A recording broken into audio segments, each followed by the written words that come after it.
This is a quick disclaimer before you watch this video. This video will cover every single mechanic that you need to know in Valorant. And when I mean every single mechanic, I really mean every single thing about your aim and movement. The reason why I felt like I needed to make this disclaimer in the first place is because this video is long. It doesn't have fancy animations or 4-second jump cuts like Mr. Beast videos to keep your goldfish brain entertained. This is strictly an educational video, but I can guarantee you that if you watch this whole video, you will be able to find what is missing in your mechanics. If you don't know who I am, I'm Konpeki, and I'm a rating coach who's helped thousands of players rank up over the last 2.5 years of coaching this game. And I honestly can't even count at this point how many of them hit Immortal and some even Radiant. I'm not sharing this to boast or claim that I'm the best coach, but I share this to say that this lesson is a byproduct of coaching all my students in the last 2.5 years. And people paid money to learn this. This video is taken straight from our membership website that is only for students inside my coaching program. I'm giving this out to you guys in the hopes that it helps those of you who can't afford to pay for coaching. I'm a firm believer that what holds people back the most is not knowing what you don't know. For example, if you didn't know dead zoning while jiggle peeking to slice a pie was even a thing, you wouldn't consider using that as an option in a game scenario. That's why my goal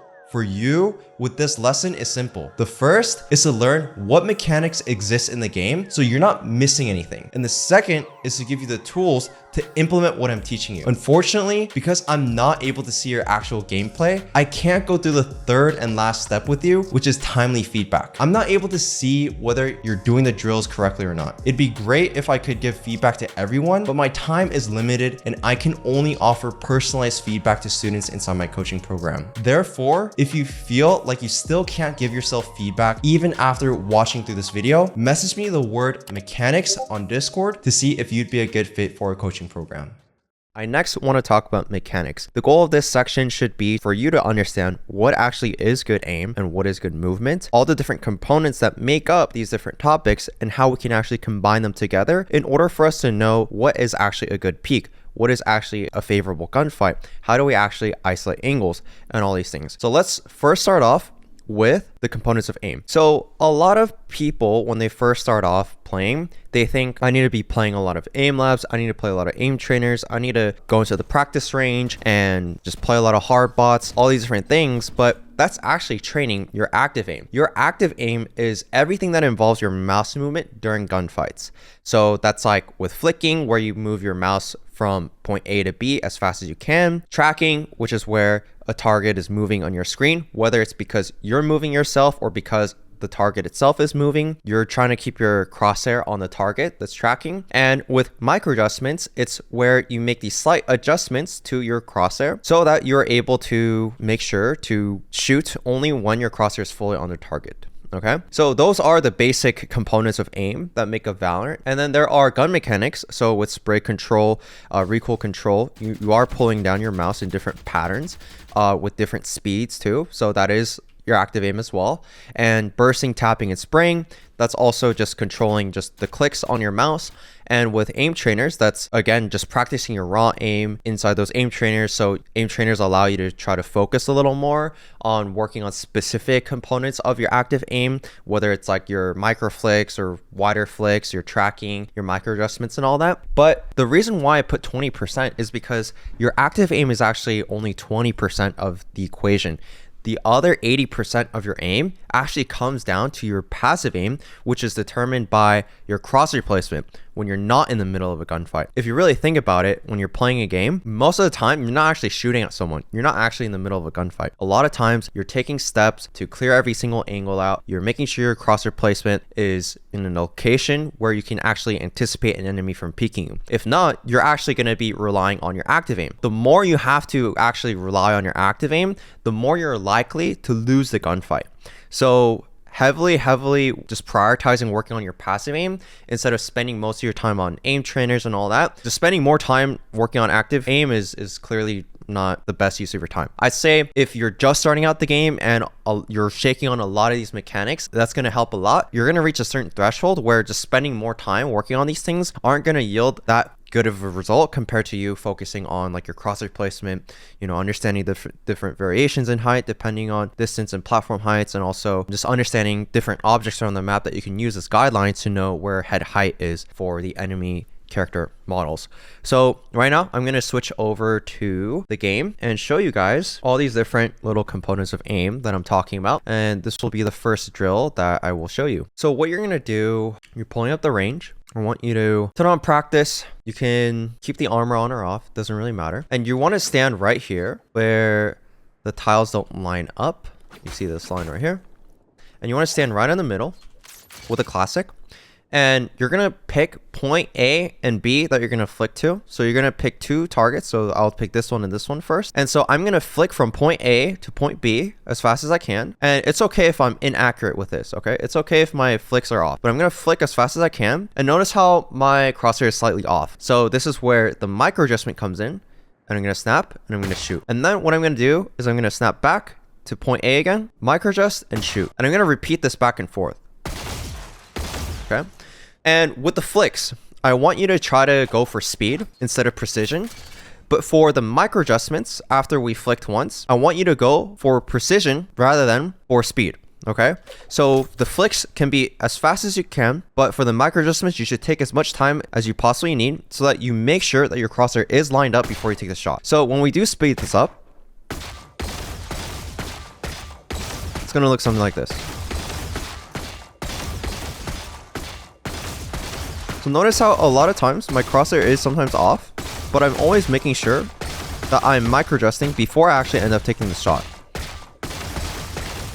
1, 2, 1, 2, 1, 2, 1, 2. So there I am missing a couple shots. So if that's the case, then slow down a little bit because it means you're not really warmed up yet. And so I would definitely practice this for about 10 minutes each day just to use it even as like a good warm up. But it's also a great way to start really drilling in the muscle memory that I should always be micro adjusting before I take the shot. And so the next component of aim that I want to talk about is tracking. When it comes to sensitivity, most people, at least pro players, have a sensitivity between 0.2 and 0.4 at 800 DPI. Your DPI is the dots per inch on your mouse software, and that's how many like pixels your crosshair will move based on like an inch that you move your mouse. And then the 0.2 is your in-game sensitivity. So that's the multiplier. And when you multiply these two numbers together, you get your effective dots per inch in-game. So if I use a 0.2 sensitivity, but my DPI is 1600, then I'll end up with the same eDPI or sensitivity as I would if I use 0.4 in-game sensitivity at 800 DPI. I'm using a slightly higher sensitivity right now just because I'm relying a little more on my wrist, but generally in Valorant, it is very, very important for you to be able to shoot precisely and accurately. Your first bullet matters a lot. That's just something to keep in mind. And the reason why I bring this up is because when you are practicing tracking or when you're just kind of warming up your tracking, you can sort of get an idea for whether your sensitivity is too high or too low based on if, let's say, like your sensitivity is way too high. Then as you track left and right, your crosshair is going to look a little stuttery. And if your sensitivity is way too low, then it's going to feel like you're dragging on mud and it's going to look really, really slow, right? That's also what you want to avoid. So you can try to find a sweet spot for your sensitivity that way. There's no perfect sensitivity. It's just what suits you the most, but that's generally the range. And so it's a pretty good idea if you get close and start backing up and just get used to tracking the target from different distances. Or we talked about flicking, we talked about tracking, we talked about micro adjustments. So now let's actually go into talking about gun mechanics. Let's first talk about spray control by using the Phantom and Vandal. So the Phantom does have slightly less recoil compared to the Vandal. And a key thing to also know is that on the right hand side right here, you'll notice that the first shot spread on the Phantom is 0.2 versus the Vandal being 0.25. This means that even though your first shot is most likely always going to be accurate, at extremely far distances, your Vandal will not always hit the target, as you can see. And so, unless we ADS. Like that. Because the first shot spread is lower and we get a higher zoom. The reason why this is important for you to understand is because when we're trying to figure out spray control, when we're trying to figure out burst and tapping and spraying, it's going to be different for these guns that are used the most. With both the Vandal and Phantom, you want to be able to at least shoot 5 bullets pretty accurately and control their spray. The reason being, your first 5 bullets, that was 6, but your first 5 bullets pretty much always just go straight up. It might have a little bit of curving and slight variation, but for the most part, even with the Vandal, notice how the first 3 bullets barely go up, but the 4th and 5th bullets jump up. The same thing happens with the Phantom.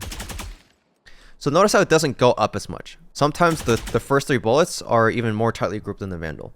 This is something to note. For the most part, the amount that you want to pull down is from the head to the crotch or the waist level on the bot at the 10 meter mark. And you want to get this muscle memory down because notice how after I pull down this distance after 5 bullets and I don't reset my crosshair height, I'm down here.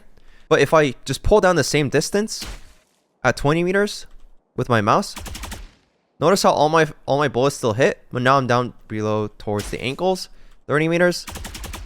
Okay, I'm way below it now, and at 50 meters, I'm all the way down here, but most of your bullets are still able to hit the target. So that's why it's important for you to get this muscle memory down, at least at the 10 meter mark. When it comes to this second drill that I would like you guys to do is go across left to right and shoot 5 bullets with the Phantom or Vandal. And even though the recoil is slightly different, you should still be able to get a pretty tight grouping at the 10 meter mark. I'm going to show you right now.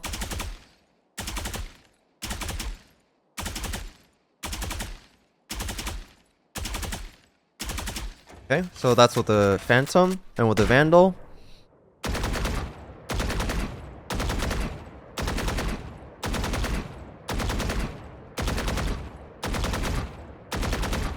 Okay, so that's what it's going to look like. You see, sometimes the Vandal has a little bit more bloom because of the increased recoil, but you can still see at the 10 meter mark, you can still get a pretty tight grouping. A common mistake I see is players doing this. Okay, this means that you actually started pulling down a little bit in the first few bullets, but towards the end, the 4th and 5th bullet, you kind of stop pulling down. Remember how I said that the first 3 bullets barely go up, but the 4th and 5th jump up. So if that's the case, that means at the 10 meter mark, if I just don't pull down at all, you see that it still goes up, right? But if we actually do this further away, the actual distance that goes up is way higher. And if we actually zoom in, right? Those are all bullets that are actually just going over the target's head. So in closer distances, it's a lot safer and easier to spray someone. But in longer distances, for this reason, you want to kind of burst and pull down a little bit still, okay? You always want to be pulling down after the first bullet for this reason that I'm showing you right now. All right, so that's with spray control. And I just talked about bursting, tapping, and spraying. So with bursting, it's pretty good at anywhere between like 10 to 30 meters, I'd say. With anything below 10 meters, generally you just want to spray because it's going to be really easy to just hit all those shots if you control your spray. And then anything above the 30 meter mark, you definitely want to like tap or just shoot like just 2 and continue strafing in between, even with the Vandal. Okay, so that's generally the gun hygiene for these rifles in game. So now let's actually talk about all the different gun mechanics too, with the different guns. So with the classic and with the ghost and any single like semi-auto pistol, you really want to take your time because if I just start spraying, you see how my bullets are nowhere near where my crosshair actually is. Same thing with the ghost. People do this all the time. They just start spraying. Okay, just take your time and you're going to be able to kill people a lot faster doing this. Notice how even as I'm strafing, I'm able to hit those shots. With the sheriff, it's a little slower too. And the beat that I like to follow in my head when I was first learning this was just like staying alive. So bam, bam, bam, bam, staying alive, staying alive. Okay, so that's kind of the music. If you played CSGO, you probably know that it's literally the same timing too as a deagle in that game. But yeah, notice how you can shoot pretty accurately doing that. So it's good to get in the habit of learning that. With the stinger, anywhere like past the 20 meter mark, I would definitely like start ADSing and learn to pull down right after you start shooting. Okay, because the burst is really fast. With the Spectre, definitely long range. I am gonna ADS, but you're probably not even gonna be trying to take long range fights with this gun. Most of the times I will probably like strafe in between too, make myself a lot harder to hit. But if I'm much closer to the enemy, so like 15 meters or less, like that's 10 meters right now, I would definitely like start just running gunning and making it really hard for people to hit me. So that's the benefit of using the Spectre. With the Bucky, pretty straightforward. Just left click when the target is 10 meters or less. But anywhere further, you definitely want to right click. And sometimes it helps to like crouch in between to try to get the grouping of your bullets a little bit tighter. Okay. With a judge, it has a recoil pattern where it goes up to the right and over, making like a little semicircle. So if that's the case, we want to kind of pull down in the opposite direction. So if I just shoot without pulling down at all. So notice how the first bullet hit, and then second, third bullet went to the right, and then it switched over to the left. So I'm just gonna pull down in the opposite direction. And notice how I could get a pretty decent like spread doing that with a judge. You never want to just start spraying right away though with a judge like that. I think it's much better if you just take your time a little bit. Because if you start spraying too much, your spread will still go everywhere. The Bulldog is very underestimated in this game. It's just like a Phantom that's unsuppressed. So a Phantom at long range will require one headshot and one body shot to kill someone. But notice how there's no damage drop off with the Bulldog. So if we use the ADS function, which honestly with this gun has very little recoil. Like I'm not pulling down at all right now. I'm just gonna shoot. Like it's literally the third bullet that's kind of going up, right? The first two bullets are literally laser on to wherever we're scoped in. So ADSing with the Bulldog is really, really, really strong. And if you just hit one headshot and one body shot, that's a really easy kill. The ADS shoots really fast too, just like the Phantom. So that's what I would really be abusing if I use a Bulldog. With a Guardian, generally you want to do this if you're going to be taking more long range fights, or if you know that enemies are going light armor a lot. That means just 2 body shots will be able to just kill them all, right? And notice how there's 0 first shot spread if we scope in. So long range, you definitely want to be scoping in because you will 100%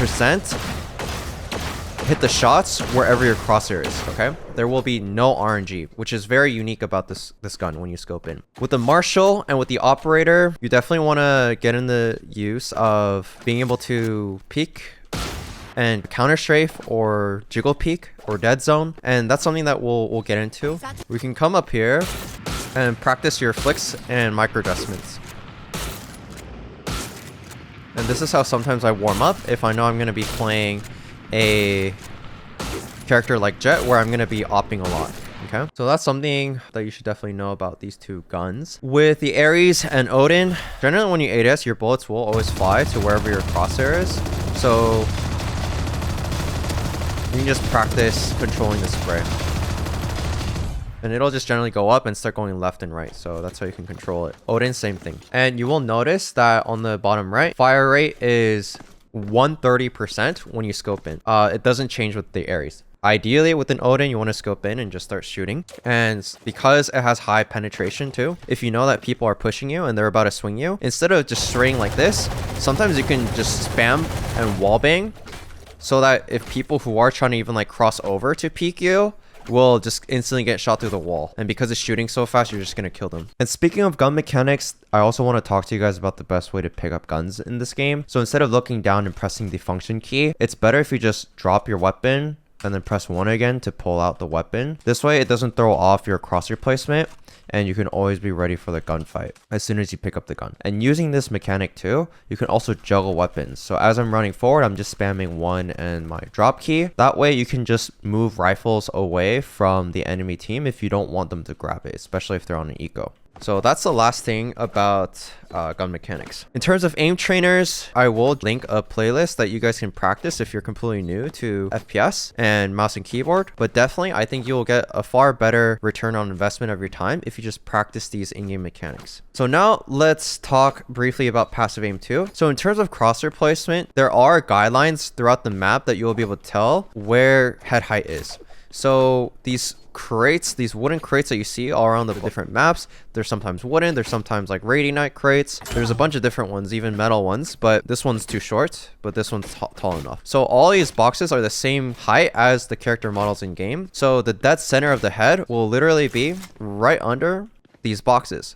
So from this distance, right, notice that right here would be the head height. And the further away too that you are, the shorter the model gets too. So that's something that you need to know. And the closer I get, right now I'm not moving my mouse at all.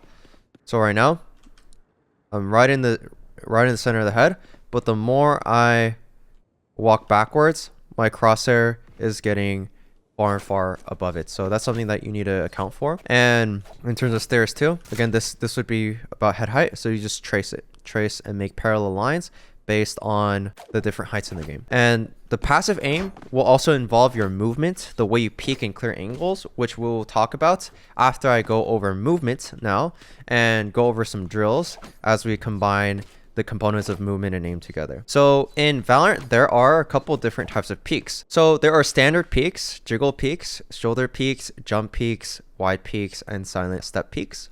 And there are different types of jumps. So there's crouch jumps, silent jumps, silent drop, bunny hopping, and air strafing. So let's actually go down this list one by one, and I'll show it to you in game. So a standard peak is just what you see most commonly, where if this is a corner that you're peeking out from, you're just taking one step and you're just doing a normal peek and stopping. Okay, so that's very easy to do. With a jiggle peek, essentially you're peeking and unpeeking just really fast. You're not doing this standing out and then going back, but you're just right away at the tip of the peak of like your standard peak, you're just going in and out. Okay, so that's a jiggle peek. However, it can get advanced when you start combining it with shooting, because you can abuse this the mechanic in the game where in changes between directions from left to right or right to left or forward and backwards and forward, even diagonally, right, you are canceling out momentum and the direction of your speed, so your velocity does go to 0, and when that happens, your gun is accurate. So at the tip of my peaks, I will be able to shoot accurately, and that's dead zoning. So that's the more advanced concept and the drill that I'll show you in a bit. With the shoulder peek, what you do is you get close to a wall.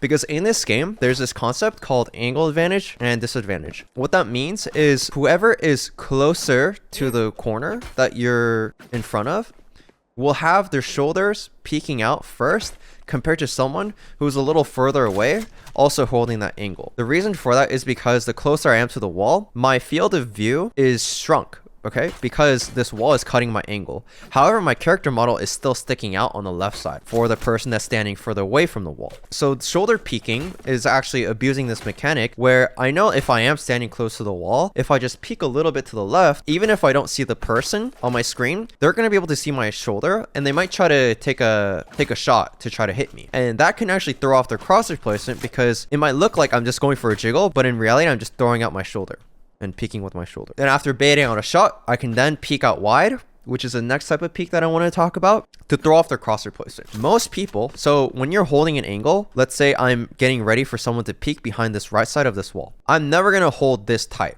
okay?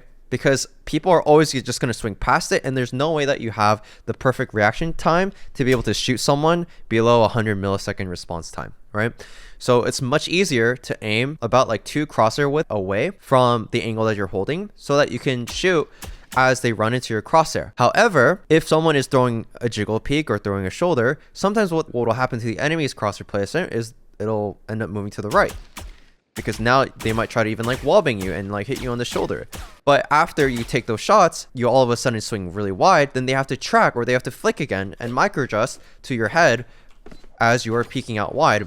And because you baited out a shot, think about it, you actually decrease the accuracy of his gun or the precision of his gun because he wasted his first shot bullet accuracy, right? And so now there's going to be a little bit of RNG involved in his spray. And not only that, you'll have exact info of where he was shooting. So now you have an info advantage as well, and peeker's advantage, because now he has to react to you about how you're going to peek. And that's another concept about peeker's advantage.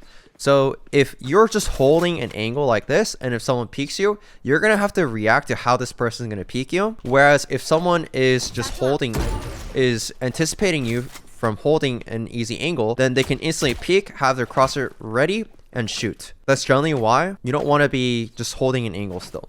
So we talked about standard peeks, jiggle peeks, shoulder peeks, wide peeks. Let's talk about jump peeks. So this one is a little bit difficult to do. I'd say it's like medium difficulty. What I'm essentially doing is I'm using the W key and then holding ASD and going in a circle midair, okay? And this way my shoulder is peeking out, and I can also kind of quickly scan the minimap. So if I do spot someone, it will pop up my minimap and I'll know who it is, okay? So this is purely for baiting out shots like an op and getting info. And you can do it in the other direction as well. Okay. So this is really important for you to learn, because if you end up like just slow peeking or doing a standard peek against like someone who's actually holding the angle and ready for you with an op, you are still gonna die. Even if you try to jiggle peek sometimes an op, like you can die. Not if like you throw a shoulder, it's a little hard. But if you throw a shoulder though, you won't be able to get info because you're not actually seeing them on your screen. So that's the difference between throwing a shoulder to bait out shots and getting info versus just jump peeking and spotting them on the minimap. Jiggle peeking, the pros is that you don't have to make any sound doing it, but with jump peeking, you will make sound unless we now actually talk about the different types of jumps as well. Before we get into that, let me actually just talk about the last thing, which is silent stepping peeks. So you never want to peek an angle just holding shift generally, because you're gonna make yourself a very easy target to shoot if someone's holding that angle on you. You want to be as fast as possible on their screen. And in this game, you can move with pretty fast speed without making a footstep.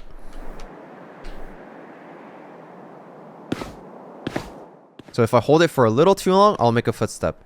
But for the most part, you can peek without making footsteps. So every single time you peek an angle, you want to be ready.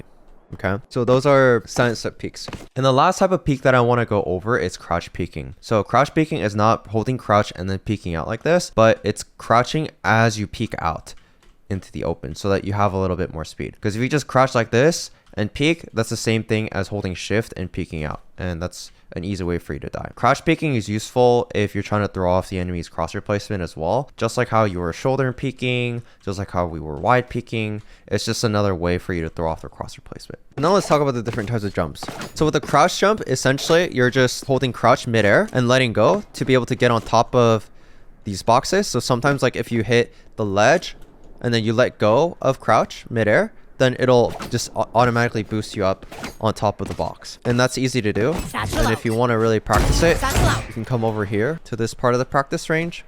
And a lot of these jumps right here, like this one, will require you to crouch jump to make this. Here's another trick that you can do with crouch jumping to boost on top of boxes with your teammate. So have a teammate standing in the corner like this. And essentially, I'm trying to crouch jump right here between the gap of my teammate's character model's head. So I'm just going to run up and just let go of crouch at the end. And you can do interesting cameras like this with the extra elevation. So now I can see people as soon as the spawn barrier drops. But with silent jumping, we're actually using the same mechanic as crouch jumping. But what we're doing is I'm going to hold crouch, jump, and then let go of the crouch button midair. And when I land, I'm not going to make any sound. So this is really useful for jump spotting over boxes and crates. To spot for info, especially if you're not trying to make noise by doing this and making stepping sounds. You can also silent jump, and this is a little more advanced, but you can also silent jump peek like this. So this is something that you can kind of practice if you want to try spotting for info without making sound and you want to peek around a corner. There's also silent jumps on top of like going on ramps. So what I do is I use forward momentum. So I use a silent step and then I jump there onto the stairs or the ramp, and before I land, I'm holding shift and I just jump. The moment I land, there. Okay, I'm just jumping as my character hits the floor. Okay, and by doing so, I can use the forward momentum that I had and go up the stairs really fast.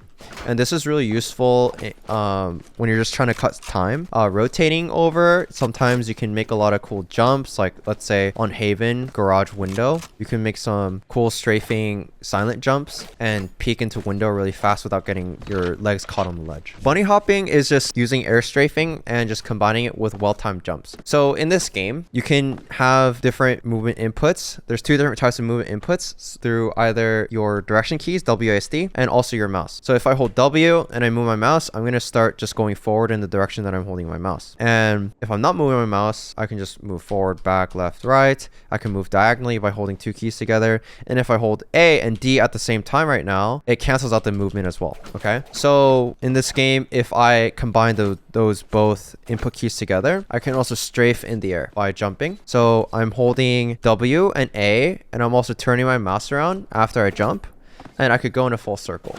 So this is pretty useful if I want to strafe midair and get around these different corners that I normally might not be able to make if I just jump straight. Or even if I hold the A key midair, it's going to be kind of hard to land that. So with bunny hopping, I'm just holding W and I'm holding A, D, A, D while timing my jumps and moving my mouse in the same direction of my direction keys. Okay. And actually, if I do this, I don't have to rely on my forward key anymore. I can let go of my forward key after just getting some initial momentum. And right now I'm not holding my forward key at all, and I'm only using the sideways diagonal momentum to continue jumping. So this is pretty useful if like you're satcheling midair, like raise, and just being able to air strafe. And this is really useful for making some skill jumps as well in the game. Alright, and let's go over silent dropping. So you can silent drop from rope if you grab onto the rope towards the very bottom of the rope right before you're about to hit the ground. And the way you can grab onto the rope at the very end is if you tap the back key right as you're dropping midair, because if you don't do this, your character will continue its forward momentum, and by the time you're all the way onto the ground, you'll be further away from the rope than if you just tap the backspace key. So I'm going to walk up to the rope and I'm going to tap the back key. I'm going to grab on to the rope while holding shift, because if I'm not holding shift, I'll make sound. And at the bottom, I'm also going to be holding shift as I jump off. Like this. And you can practice this in the beginning without looking straight. You can just look at the ground to really make sure you get the timing down. Like that. Sometimes you can just hold on to it too. And you can jump to the right, to the left, forward. It doesn't really matter, but that's the idea. You jump to just get off the rope as quickly as possible. And you'll see that this works in every single rope in the game, even like sewers here. So it just takes a bit of practice, but once you get it, it's pretty easy to do. All right, so those are all the different components of aim and movement that I want to talk about. So now let's actually combine it. So if you have good aim but bad movement, then you're still going to suck, okay? And vice versa. So let's first talk about counter strafing and dead zoning. This is your bread and butter for advanced peaks. I told you about how earlier when I was talking about just dual peeking really briefly, your gun's precision is determined by your character's velocity. So right now I have the shooting error graph on under stats, and if you scroll down, it shows graph only. And I can also show you, if we go under crosshair and turn on movement error, you can see that if I'm moving with my knife, obviously I'm not going to have any movement error because I can just knife people accurately while I'm running. But with the gun, notice how the more I move, and the faster I move, the more inaccurate my gun is. So if I walk, it's a little less inaccurate. And if I run, it's more. And if I jump, it's even worse, right? And it's really bad the moment you land, I guess. But in changes of direction, notice how even though I'm constantly holding the A and D key, left and right, in between these changes, my gun is still accurate.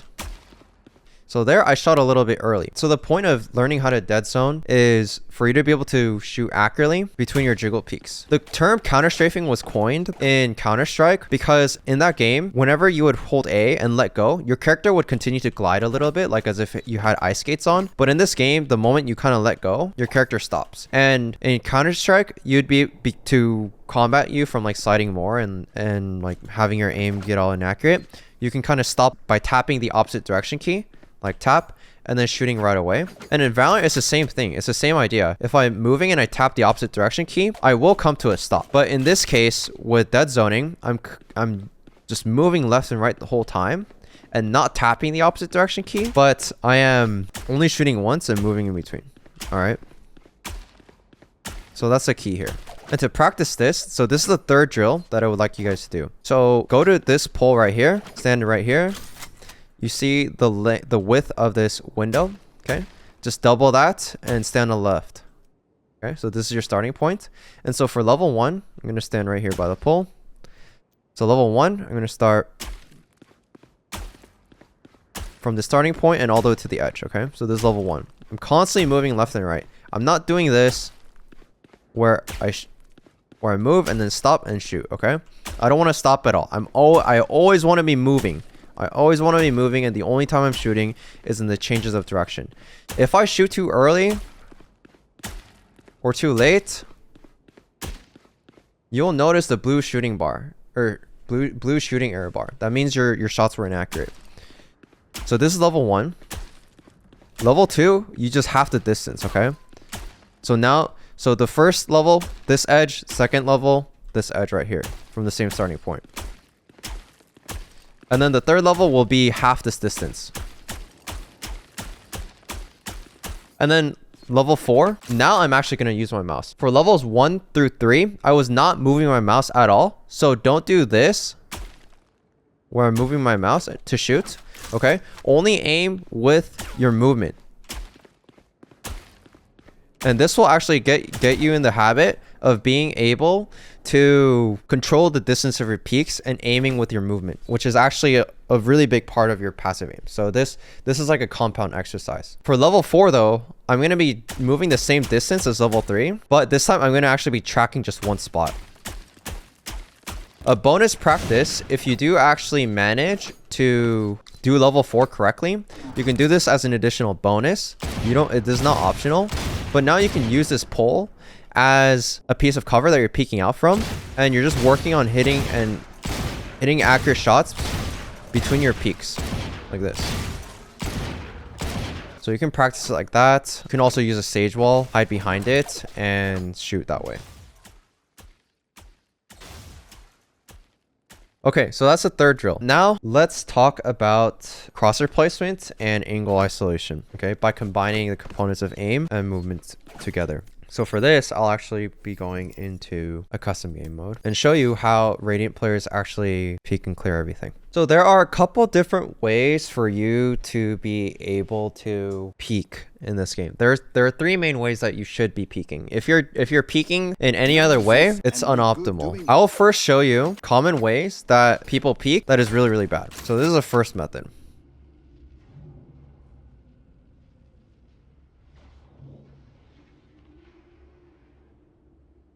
Okay, so I actually just showed you two different examples. The first one was where I was just shift walking around a corner and just kind of like tracing it. Okay, if you do that, especially against people holding a common angle like this, you will just instantly get your head popped off. Okay, so that's number 1. Number 2 is people peek and then adjust their crosshair, and they're not ready for the fight. So this is not a good way to peek either, which I see a lot of beginner players doing. Even in higher ranks, like I still see this for some reason, and it looks really, really bad. The reason being, you never, again, remember how your active aim is going to be inconsistent. But if your movement, it's so much easier to be more consistent, right? Controlling the distance of your peaks and all that. And your crosshair will move smoothly left to right, just using our direction keys. So you want to rely on your movement actually to clear a lot of these angles for you. The opposite of doing what I was just doing, where I peek first and then adjust my crosshair, is I adjust my crosshair first before I peek, so that when I peek the angle, my crosshair is ready to take this fight. Another common mistake I see is people just like over peeking. So if I peek and then adjust my crosshair, that's still the equivalent of over peeking, because after I peek, I'm exposed to all of this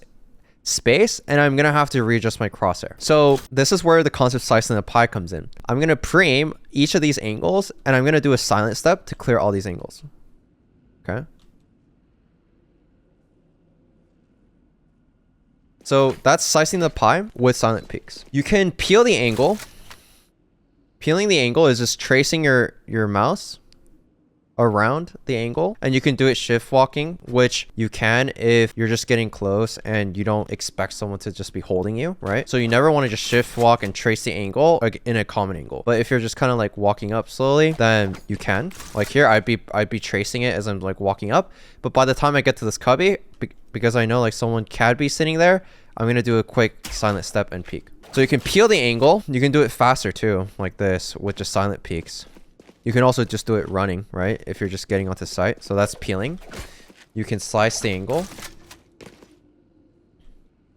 by pre-aiming with silent steps. Okay. And lastly, this is the third way to do it. So I just showed you 2 ways: peeling, slicing, and you can also jiggle peek it. Okay. So peeling is the fastest way to clear angles, but it's also the riskiest. Okay, because you're being exposed more. With just slicing the pie, with silent steps, it's a lot safer, but it's like medium speed, okay? Because you're still clearing things like one by one. You're dedicated to clearing one angle by angle.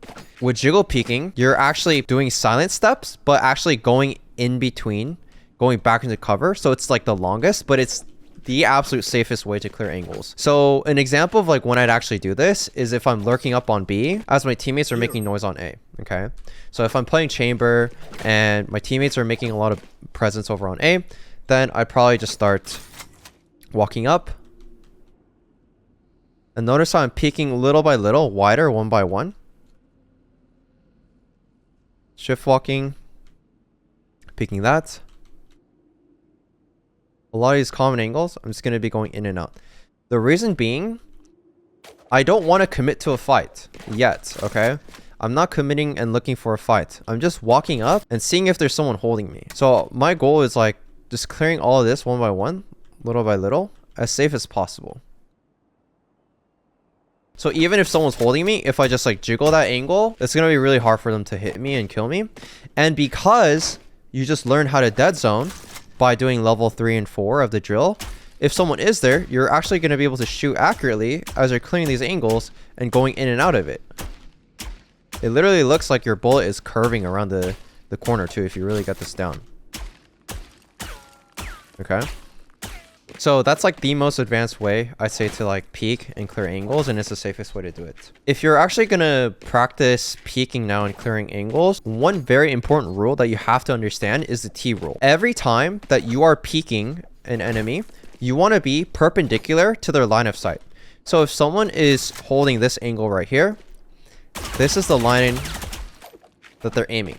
So I want to be parallel 90 degrees from the line of sight that they're holding. The reason being, if someone is holding an angle and I want to peek perpendicularly, right, to this line. If I'm standing here, notice how the length of the arrow is the same by going up or diagonally, right? But if I go diagonally, notice how let's just say this is the x-axis and this is the y-axis. The actual distance that I'm moving in the y-axis is much less than if I were to just peek completely perpendicular to the line of sight. So that's a T rule. If that is the angle that people are holding me from, I want to be diagonal and peek with a silent step like this. Okay. If I hug the wall too much, notice how I'm going to bump into it and I'm actually going to lose movement speed. Okay.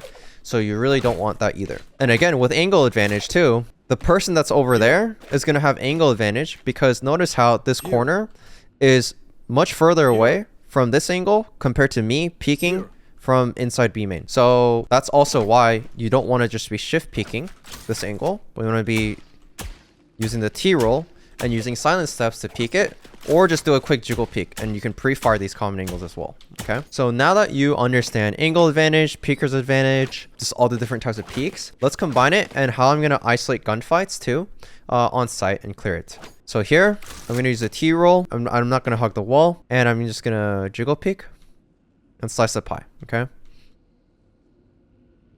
And here, I'm just going to walk up. Peek. Jiggle peek. Peek that angle. Okay. And notice how I'm clearing all these angles too in Bauhaus. And then right here, I'm going to use this line as a reference point to the ledge that's on lane. So I'm going to aim a little higher, right? And boom, that's the headshot level. I'm going to clear all of that. Okay. And notice how like as I'm scaling up too, like I'm checking the deeper angles and off angles that enemies could also be holding me from, right? Like there. Because people don't always have to be peeking here. They could be peeking here. So that's something that I'm also aware of. So I'm holding this angle. But before I walk too far back and expose myself to back sight right there, I'm going to actually now hug this wall, clear logs, okay? And I'm going to go back and I'm going to clear Bauhaus, this cubby. And then I'm going to go back on site and I'm not going to walk like this because then if I'm hugging this wall, again, the T roll, I'm not going to be able to peek out wide and I'm not going to be fast. So I'm going to hug this wall and then peek out. Okay, to clear backside area. So the reason why I'm not just gonna run out like this in the middle is because now I'm in a 50-50. If I hug this wall, right, I still don't have the angle in this cubby. So if I peek right, again, 50-50, right, this guy's gonna see me. But I can actually use this corner that people will be tucked into as cover to get an angle advantage on this guy that's just sitting in logs. And then clear the second. And then go to backside, clear this angle. Clear all of back sight. Okay. This headshot box. People sometimes play here too. People play there too. Stairs. And even as I'm like getting on, notice how there's like more off angles too. Okay. So I'm aware of those angles as well. And then again, angle advantage. Because I'm further away from this corner right here, I'm going to be able to see this guy, kill him, clear underneath me, drop down, clear these angles, again. Just jiggling, because if someone is like holding me, they're probably holding this angle, but then if I jiggle them, I can bait out a shot, get info if there is a guy, and then just swing out and kill him. And then I could clear all of stairs as well, just like that. That's how I'm isolating these different gunfights. So your fourth drill is for you to jiggle peek and slice the pie and clear these angles like I have, okay? And I want to see how well you isolate these gunfights. So that is your fourth and last drill that I want you guys to do. If we put this all together, this concept applies everywhere now, right?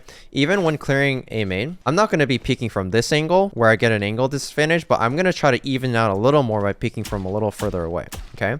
And after clearing the common angle, I'm going to be jiggle peeking and seeing if there's like, you know, any Reynas or Jets or even like a chamber that's holding this off angle that's ready to just TP out or dismiss out or dash out after getting a kill, right? So after doing that to clear all of it, again, just gonna peek with good crosshair placement and clearing generator, right? And in these 50-50 scenarios, right, where I have a top or left and right scenario, I'm probably just gonna clear left side first by jiggling it, so that even if someone is holding me close, like my shoulder is barely gonna peek and it's gonna be really fast on their screen, and then I'm gonna hug the other wall and clear. Okay, so that's generally how I do it. Same thing, even like on retakes. Notice just the pathing too. If I just jump straight down like that, then I'm exposed to all of these hell angles and also generator, right?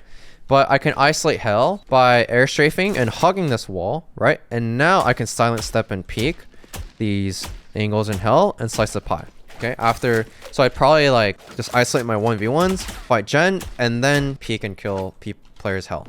Okay, I hope this lesson was useful, and I look forward to seeing your submissions and giving you feedback on them. Thanks.